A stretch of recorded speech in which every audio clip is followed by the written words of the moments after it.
Sekoly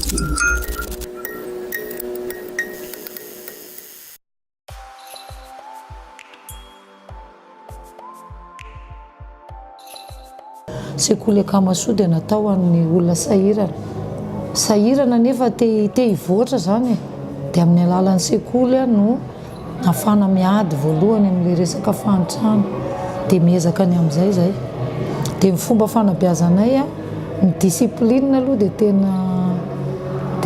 tena mipetraka be ny discipline ety dia ny fanabeazana ankoatran'ilay hoe misy discipline, fanabeazana ara-tsaina, fanabeazana ara-pitondran-tena dia fanabeazana ara-panahy. Izay eto amin'ny collège Masinjo ny mpanabe dia afaka miteny fa afaka mandresy lahatra ny fahatrana amin'ny anaran'ny fanabeazana.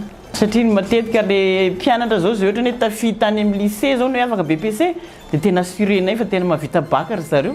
Mpianatra teto amin'ny Akamasoa nanomboka hatramin'ny primaire mandraka amin'ny université na tonga teto aloha dia ray aman-dreniko ndraisy ny mopera mpianatra tao amin'ny primaire Akamasoa dia ndraisy mopera koa zay hipetraka ao amin'ny cité Akamasoa na tonga anay tonga université angamba dia ny fanabeazana azy tao amin'ny Akamasoa izay famporisihana hianatra hoe ianareo no avin'ity Akamasoa ity nareo no navitra ny firenena.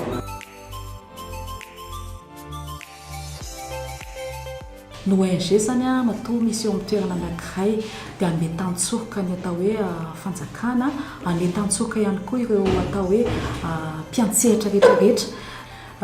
Ny ONG na fikambanana tsy miankina zany dia anisan'ny hoe manana andraikitra lehibe izy amin'ny fampandrosoana ny firenena eto Madagasikara. Dia manana ny atao hoe iraka izy namenana azy dia zay iraka zay zany no entiny amin'ny alalan'ny tetikasa ny fanatanterahana an'izay iraka izay. Ny ONG Ecpat France zany dia anisan'ny atao hoe fikambanana frantsay izy io, mpikambana ao anatin'ny tambajotra ny Ecpat international, misy an'izay réseau zay zany hoe Ecpat international dia mpikambana ao anatin'izay ny ONG Ecpat France. Mandat na mission any ONG Ecpat France zany dia ny mba amongorana ny fanararaotana mamofady atao amin'ny ankizy. Ny Ecpat France zany misy ny programa isan-karazany ny sahan'asa rehetra zany ao anatin'izay ny fanamafisana traikefa ny mpiantsehatra rehetra. Manao an'ilay hetsika atao hoe plaidoyer na ny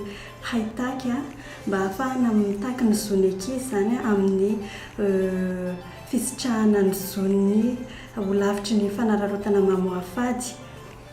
Dia mifanindran-dalana amin'izay ihany koa ny fandraisana feon'ny ankizy moa zany. Afatra zany ampitaina amintsika rehetrarehetra dia hoe andao hiaraka isalahy isika hiady amin'ny atao hoe herisetra mifototra amina lehilahy sy ny mahavehivavy sy ny fampitoviana ny zoan'ny lahy sy ny vavy mba ahatonga ny ankizy ho lavitra ny fanararaotana mamoafady.